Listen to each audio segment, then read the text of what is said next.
And we are back for prepping for winter with the second Arianna sample chapter. Previously, Arianna and her posse had made it to the Stormlands to find the Golden Company and have been met with false information and false banners at Weeping Town. They made their way to the Rainwood and found a cave of the Children of the Forest where Elia Sand was lost and then found. And now let's continue.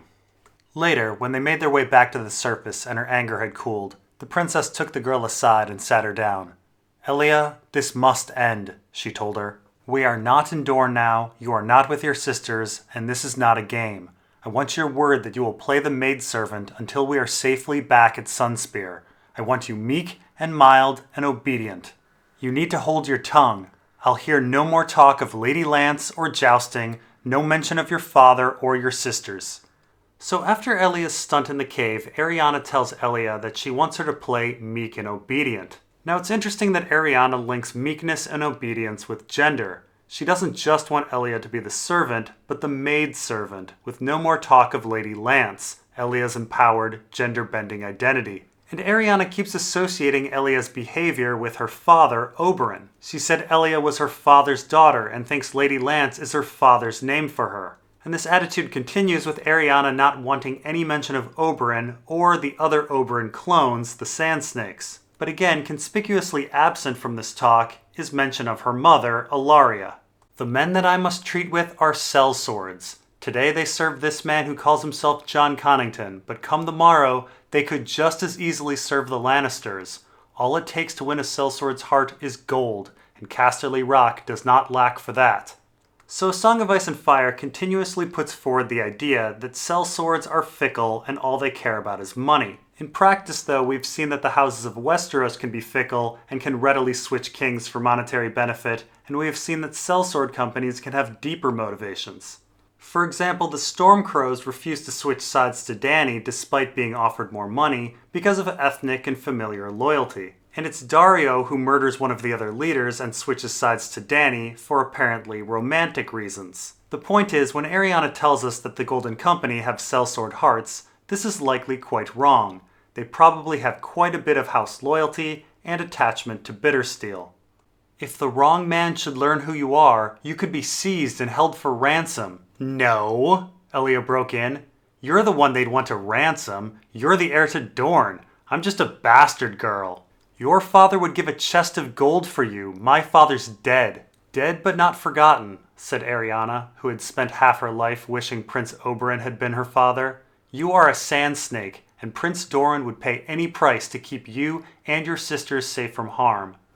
That made the child smile, at least. Now this is a whole lot of talk about fathers from people who supposedly live in a more feminist kingdom. Oddly, there is no mention of Ellaria or House Uller caring or being able to pay a ransom for Elia Sand. Shouldn't a conversation about a father being dead transition to talk about the mother and vice versa? Instead, the conversation goes to the uncle, who, yes, has more money, but who is less important in the context of being cared about. In fact, let's look at this exchange again a little closer. Arianna first claims that Elia needs to be meek because her life is in danger with the Golden Company. Elia protests and says that it's in fact Arianna who is the one in danger. Elia believes she's a nobody, a bastard, and her father's dead. Arianna's response to that is that Doran cares for Elia and would pay money for her too. And Elia smiles. I'm not sure why she's smiling. Arianna just explained that Elia's life is in fact in danger and she needs to act meek. Those are two negatives. Is Elia smiling because she now feels important? Or is she smiling because she has Doran's love? Or is she smiling for another reason? Of course, the big question that's being glossed right over is why Doran is sending Arianna, his heir, to treat. When Robb wanted to treat, he sent his mom. When Tyrion wanted to treat, he sent his cousin. When Stannis wanted to treat, he sent his hand. These are important people, yes, but not their heirs. Let's keep in mind that Doran's sister Elia was used as a hostage to force the Dornish into Robert's rebellion. It's fairly odd that Doran hands over his heir to Connington, a possible pretender who is supposedly raping and pillaging in the area. Doran either secretly knows that Connington is honorable, or he has some other scheme going on. "Do I have your sworn word, or must I send you back?" "I swear," Elia did not sound happy. "On your father's bones?" "On my father's bones." That vow she will keep, Arianne decided. Now this is quite an exchange. Elia vows to be meek and obedient on her father's bones. Now of course we know that Elia breaks this vow fairly quickly, which means one of two things. Either 1, Elia has little respect for vows, or 2, Elia has little respect for her father's bones. Now the latter possibility is much more intriguing.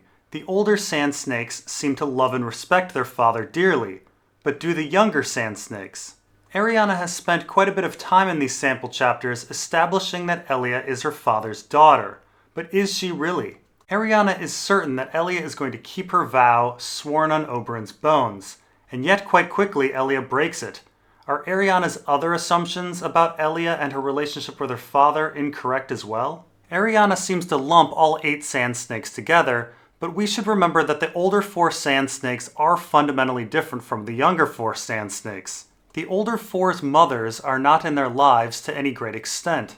They have but one parental role model, Oberyn. Elia Sand has a mother that keeps getting ignored in these conversations. She kissed her cousin on the cheek and sent her off to sleep. Perhaps good would come from her adventure. I never knew how wild she was till now, Arianne complained to Daemon Sand afterward. Why would my father inflict her on me? Vengeance? The knight suggested with a smile. So once again we are presented with the question of why Doran would put Elia on this trip. I am guessing it's primarily because she bears the name Elia, but also perhaps because she's a bastard and evidence that the Martells don't marry bastards. I'm guessing that Doran is purposely placing a contentious person that embodies incendiary issues in the middle of a negotiation, and this is the same reason that Daemon Sand is on the mission. Now, Daemon Sand's response to Arianne's question is rather funny. He says vengeance, but vengeance upon whom? Arianne? The Lannisters? The Targaryens? Obviously, Daemon is jokingly conflating Doran's vengeance speech against the Lannisters with a punishment for Arianne's misbehavior. But is there vengeance to be served on the Aegon cause? We shall see. They reached Mistwood late on the 3rd day. Sir Daemon sent Josshood ahead to scout for them and learn who held the castle presently. 20 men walking the walls, maybe more, he reported on his return. Lots of carts and wagons, heavy laden going in, empty going out. Guards at every gate. So the gang makes it to Mistwood, which is in the center of Cape Wrath. Although Jon Connington never mentions taking Mistwood in the Griffin Reborn chapter, Lady Toland did say the castle had been taken. Now we aren't sure what is being brought into Mistwood by cart. I assume crops? That would be the smart move considering winter is coming and the company needs to stock up. Banners? Asked Arianne. Gold, on the gatehouse and the keep. What device did they bear? None that I could see, but there was no wind. The banners hung limp on their staffs. That was vexing. The Golden Company's banners were cloth of gold, devoid of arms or ornament, but the banners of House Baratheon were also gold, though theirs displayed the crowned stag of Storm's End. Limp golden banners could be either. So once again, banners are brought up. If you remember, Weeping Town was named for a prince killed under a peace banner, and the town still had its Lannister banners up despite supporting the Golden Company, and Arianne has been hiding her banners. Confused, hidden, and false banners are definitely some overwhelming themes in this chapter. Now here Arianne is vexed because the banner of the Golden Company looks much like the Golden Baratheon banner of Storm's End, making it difficult to determine who holds Mistwood. Of course, if it's difficult to determine who holds Mistwood, it's going to be difficult to determine who holds Storm's End. We are unsure if Storm's End also flies Stannis' Heart banner on top of the Golden Stag banner, but even that banner is still yellow, which is pretty darn close to gold. Atop an enormous castle like Storm's End, it's going to be difficult to determine what banner is up there, especially from far away. It should also be noted that confused banners were discussed when Renly and Stannis met at Storm's End. Renly said it was a good thing that Stannis changed his banner, as they would have been confused in battle. Were there other banners? Silver gray? All the ones that I saw were gold, Princess. She nodded. Mistwood was the seat of House Mertens, whose arms showed a great horned owl, white on gray. If their banners were not flying, likely the talk was true, and the castle had fallen into the hands of Jon Connington and his sellswords. So Arianne deduces that the castle has in fact been taken by the Golden Company because the Merton banners are absent. This is a good deduction, but this strategy would not work at Storm's End, because the Golden Baratheon banner of Storm's End is Storm's End's banner. At this point, there has been so much discussion of banners, I would be very surprised if this issue didn't arise during the upcoming Battle of Steel. Now, it's uncertain why Mistwood has been taken by the Golden Company. This was reported by Lady Toland, but we don't see Jon Con giving the command in the Griffin Reborn chapter to take the castle. We also don't see any signs of battle, and Lady Merton later doesn't even criticize her captors for killing anyone. Mistwood may have simply been taken because it was nearby and a good place to gather crops, or perhaps it was easy pickings and ready to surrender. "We must take the risk," she told her party. Her father's caution had served Dorne well. She had come to accept that. But this was a time for her uncle's boldness. "On to the castle. Shall we unfurl your banner?" asked Joss Hood. "Not as yet," said Arianne. In most places, it served her well to play the princess, but there were some where it did not. Half a mile from the castle gates, 3 men in studded leather jerkins and steel half-helms stepped out of the trees to block their path. 2 of them carried crossbows, wound and notched. The third was armed only with a nasty grin. "And where are you bound, my pretties?" he asked. "To Mistfall, to see your master," answered Daemon Sand. "Good answer," said the grinner. "Come with us." So here Arianne claims that she's taking on Oberyn's boldness instead of her father's caution. Of course, the very next line reveals quite the opposite. Arianne is not bold and keeps her banners hidden, and Daemon proceeds to not tell the guards who she's meeting. Of course, hiding one's alignment is Doran's entire strategy so far. He's not really taken a position on anything. He called his banners during the War of the Five Kings, but didn't commit his soldiers to any side. He's betrothed his son to Myrcella, but there hasn't been a marriage. And he's hidden his potential, maybe sort of possible support for Dany and or Aegon. So perhaps Arianne is becoming more calculating and cautious, like Doran after all. Now there is a typo here. Our author accidentally calls Mistwood Mistfall. Our author once wrote a story called With Morning Comes Mistfall about a mysterious world covered in mist and mystery. Mistwood seems to be in reference to the story, as are the names Sandor and Gregor, who are characters in the story. Mistfall's new sellsword masters called themselves Young John Mudd and Chain. Both knights, to hear them tell it. Neither behaved like any knight that Arianne had ever met. Mudd wore brown from head to heel, the same shade as his skin, but a pair of golden coins dangled from his ears. The Mudds had been kings up by the Trident 1,000 years ago, she knew, but there was nothing royal about this one. Nor was he particularly young, but it seemed his father had also served in the Golden Company, where he had been known as Old John Mudd. So next we meet a couple members of the Golden Company, Young John Mudd and Chain. Mudd and Chain are only sergeants and not captains, which may explain why Jon Con didn't mention them in the Griffin Reborn chapter. At Griffin's Roost, Jon Con thinks about Laswell Peake taking Rain House and Tristan Rivers taking Crow's Nest. But Peake and Rivers are captains. Mudd and Chain, being sergeants, may have been ordered to take Mistwood by someone lower down in the chain of command. Now previously we had heard about the Golden Company handing out IOUs to people for taking goods, which is much like the Brotherhood without banners. And here we have a second comparison with the men being unusual sort of knights. So we meet young John Mudd first. We have no idea if he is a real Mudd, people in the company can change their names, but his father had the name too, for what that's worth. So Arianne is once again bad at history, saying that the Mudds were kings 1,000 years ago. That is, unless 1,000 years is just an expression, which it very well might be. The Mudds were a first men house and ruled several thousand years ago. They were defeated by the Andals and their line was supposedly extinguished. This interestingly makes Arianne's 1,000-year comment just as inaccurate as it was when she was in the cave of the Children of the Forest. And like a child of the forest, he's short, brown, and has a young name despite being old. Now it's a bit hard to believe that young John Mudd is a real Mudd, and there doesn't seem to be much reason for a Mudd to be in exile that we know of. Still, the name does invoke the idea that old powers are returning.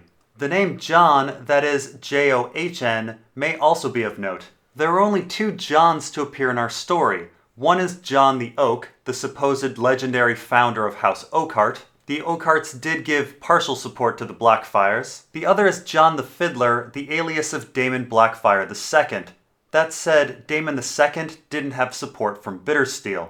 Plus, there are plenty of Jacks in our story, so maybe the name John is meaningless. All in all, it's pretty difficult to figure out anything about young John Mudd's identity. Chain was half again Mudd's height. his broad chest crossed by a pair of rusted chains that ran from waist to shoulder. Where Mudd wore sword and dagger, Cheyne bore no weapon but 5 feet of iron links, twice as thick and heavy as the ones that crossed his chest. He wielded them like a whip. So next we hear about Cheyne, and there is quite a height difference between Mudd and Cheyne, with Cheyne being 50% taller. This means if young John Mudd were 5 feet tall, Cheyne would be 7.5 feet tall. So while Mudd is reminiscent of a child of the forest, Cheyne is reminiscent of a giant. Now it should be noted that Cheyne is also rather reminiscent of the sigil of House Umber, a giant with chains. Now we have no information on what the North was doing during the Blackfyre Rebellion or if they were even part of it. In none of the books is a single Northerner mentioned to have participated, not that it isn't possible. Later on, Cheyne goes into his backstory a bit more, but like John Mudd, it's very difficult to figure anything out. They were hard men, brusque and brutal, and not well spoken, with scars and weathered faces that spoke of long service in the free companies. "Sergeants," Sir Daemon whispered when he saw them. "I've known their sort before." Now, very, very interestingly, Daemon Sand says that he's known sergeants. Of course, the big question is, when? Daemon is of an age with Arianna, which means he was far too young to have participated in Robert's rebellion, and Dorne was not part of the War of the Five Kings. There also didn't seem to be any Dornish participation in the Greyjoy rebellion. So when would Daemon Sand have ever met a sergeant, or any sellswords for that matter? Daemon had previously been squiring for Oberyn, who seldom left Dorne after his return. Of course, Oberyn Martell did found a sellsword company, and I do theorize that this company was the Brave Companions. But no matter who Oberyn's sellswords were, it seems likely that the company came to Dorne where Daemon Sand met them. This would mean that Oberyn's sellsword company was still together fairly recently, and was still part of Oberyn's life. Once Arianna had made her name and purpose known to them, the two sergeants proved hospitable enough. "You'll stay the night," said Mudd. "There's beds for all of you. In the morning you'll have fresh horses and whatever provisions you might need. Milady's maester can send a bird to Griffin's Roost to let them know you're coming." "And who would them be?" asked Arianna. "Lord Connington?" The sellswords exchanged a look.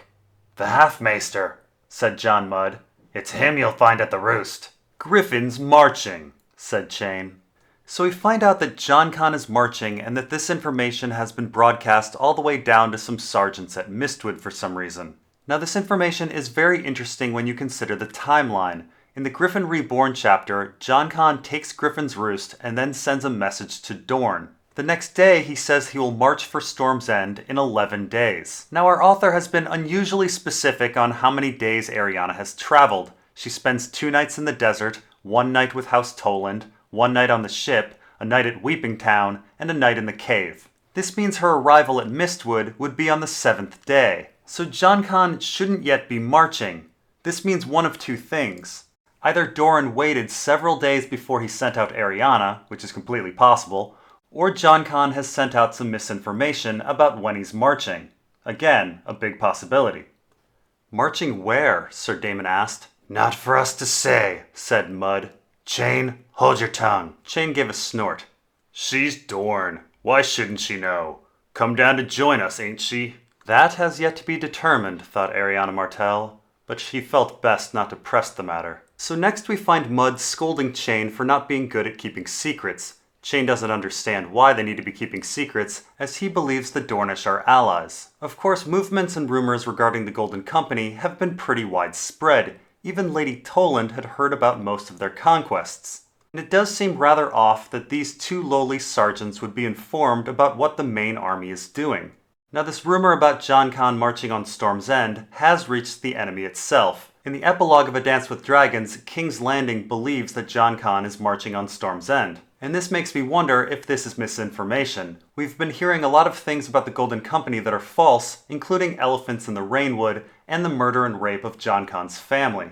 This early march on Storm's End may be incorrect information as well. And this is a good place to stop. We'll see you guys in part 4.